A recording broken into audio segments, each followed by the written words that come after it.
Bismillahirrahmanirrahim. Assalamualaikum warahmatullahi wabarakatuh. Salam sejahtera bagi kita semua. Eh, Pada kesempatan kali ini, kami dari kelompok 1, kami akan mempresentasikan makalah teori kelompok kami yang berjudul Keterkaitan Antara Wawasan dan Masalah Lingkungan, serta upaya mengatasi problematika yang terjadi pada alam. Kelompok kami beranggotakan Cynthia Lola Tarialo, Muhammad Farizi Tamrin, saya sendiri Siti Nurhalizah, dan Zafarina Dia Ulhaq. Kemudian untuk materi yang pertama yaitu pengertian wawasan lingkungan. Wawasan lingkungan atau environmental worldview adalah pandangan dunia terhadap lingkungan. Pengertian ini diambil dari buku Miller dan Spulman edisi 16. Nah, pandangan tersebut memberi makna dan tujuan yang dapat membuat kita sebagai manusia dapat mengevaluasi permasalahan yang terjadi pada lingkungan.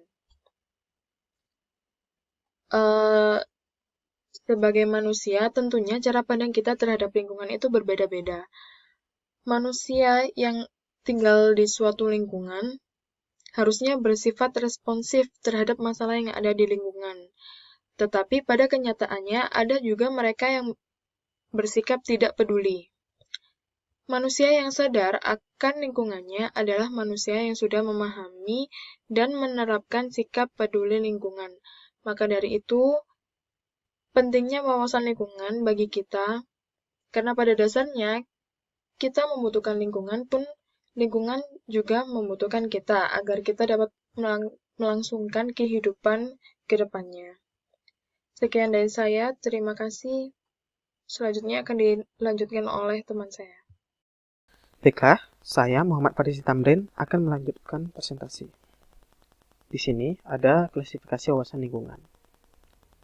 Terdapat 3 kategori major dari wawasan lingkungan itu, yaitu wawasan lingkungan yang berpusat pada manusia atau human-centered environmental worldview, wawasan lingkungan yang berpusat pada hidup atau life-centered environmental worldview, dan wawasan lingkungan yang berpusat pada bumi atau earth-centered environmental worldview.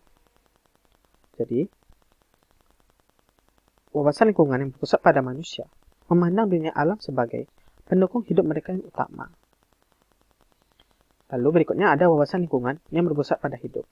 Wawasan lingkungan ini memandang bahwa semua spesies makhluk hidup memiliki nilai dan hak tersendiri untuk ikut sebagai anggota yang tinggal di bumi. Lalu kemudian ada wawasan lingkungan yang berpusat pada bumi.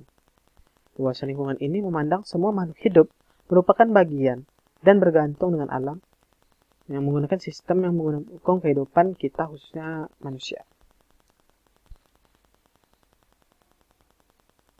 Selanjutnya ada jenis-jenis wawasan lingkungan. Terdapat 3 jenis dari wawasan lingkungan itu, yaitu ada planetary management, ada stewardship, dan ada environmental wisdom. Planetary management merupakan wawasan lingkungan yang berpusat pada manusia, di mana jenis ini memandang bahwa manusia itu terpisah dengan alam. Jadi manusia ini memiliki hak tersendiri untuk memanfaatkan bumi. Kemudian ada stewardship. Stewardship adalah wawasan lingkungan yang terpusat pada manusia, di mana kita dapat mengatur dan mengelola bumi untuk keuntungan kita. Namun, syaratnya adalah kita harus tetap memiliki rasa bertanggung jawab untuk peduli terhadap lingkungan serta menjaga kelestarian alam yang ada di bumi ini. Kemudian yang terakhir ada environmental wisdom. Environmental wisdom ini merupakan wawasan lingkungan di mana bumi sebagai pusatnya, atau wawasan lingkungan yang terpusat pada bumi.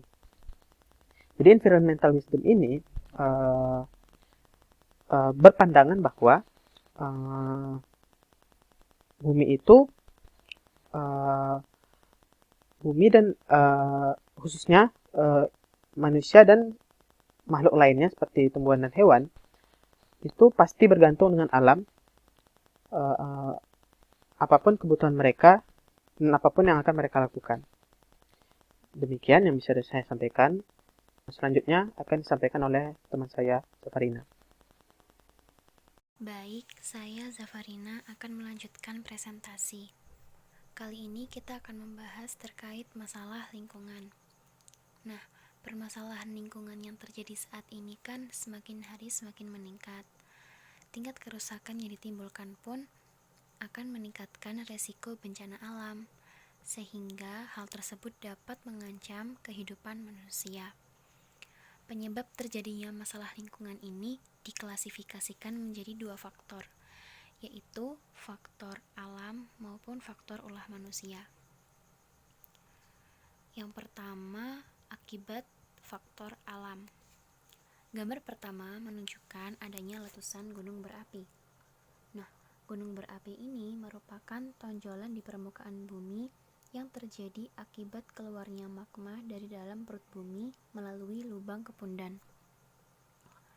Hampir keseluruhan aktivitas gunung berapi ini berkaitan dengan zona kegempaan aktif. Lalu, gambar kedua merupakan gempa bumi.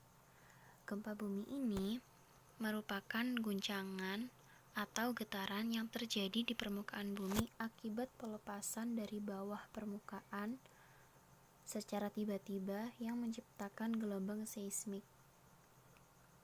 Nah, gempa bumi ini biasanya diukur oleh alat pendeteksi yang disebut seismometer.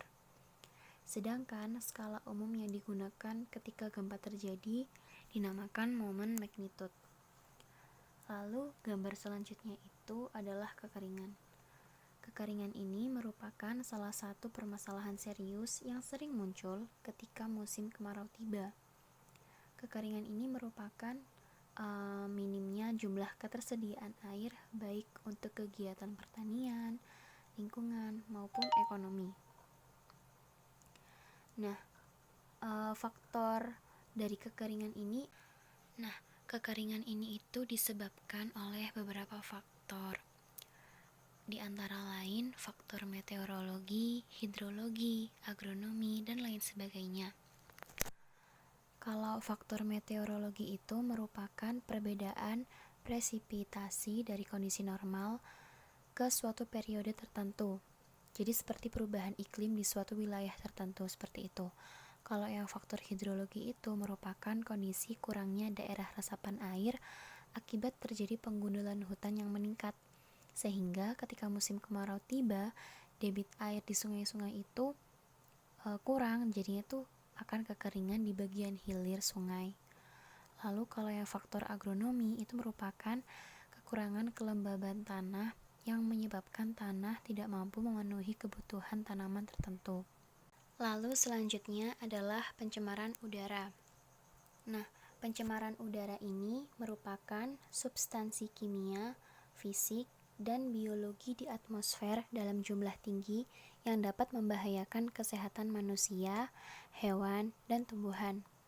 Pencemaran udara ini merupakan penurunan kualitas udara akibat masuknya unsur-unsur berbahaya ke dalam atmosfer bumi. Unsur berbahaya tersebut antara lain seperti karbon monoksida, nitrogen hidroksida, sulfur oksida, dan lain sebagainya. Nah, yang terakhir merupakan bencana alam, pencemaran tanah. Pencemaran tanah merupakan kondisi di mana bahan kimia buatan manusia itu masuk dan mengubah lingkungan tanah alami. Biasanya, pencemaran tanah ini disebabkan oleh kebocoran limbah cair atau bahan kimia industri, lalu penggunaan pestisida yang berlebihan, maupun kecelakaan kendaraan pengangkut minyak. Nah, jadi pas misalnya ada kecelakaan gitu, kandungan minyak yang tertumpah di jalan itu akan masuk ke dalam tanah dan mengendap di tanah, sehingga hal tersebut dapat mengakibatkan perubahan dari tanah yang alami menjadi tercemar akibat pertumpahan minyak ini tadi. Seperti itu. Selanjutnya, saya Cynthia Lolatari Alu Di sini saya akan melanjutkan presentasinya, yaitu membahas mengenai upaya mengatasi masalah lingkungan. Ada beberapa upaya dalam mengatasi masalah lingkungan. Yang pertama yaitu dengan memberikan pendidikan lingkungan hidup atau environmental education. Dengan memberikan environmental education ini, diharapkan setiap manusia dapat ikut andil atau berpartisipasi dalam mengatasi masalah-masalah lingkungan yang ada di sekitarnya. Yang kedua yaitu dengan memanfaatkan teknologi. Contohnya dengan IPAL, yaitu instalasi pengolahan air limbah yang digunakan untuk mencegah pencemaran air. Dan yang terakhir yaitu dengan mempertegas hukum yang berperan dalam melindungi lingkungan, sehingga tidak ada orang yang akan merusak alam secara sengaja. Dengan adanya upaya-upaya ini diharapkan dapat mengatasi masalah-masalah lingkungan yang ada, tetapi diharapkan untuk setiap manusia memiliki kesadaran untuk tetap menjaga lingkungan sehingga tidak menimbulkan masalah-masalah lingkungan yang lainnya.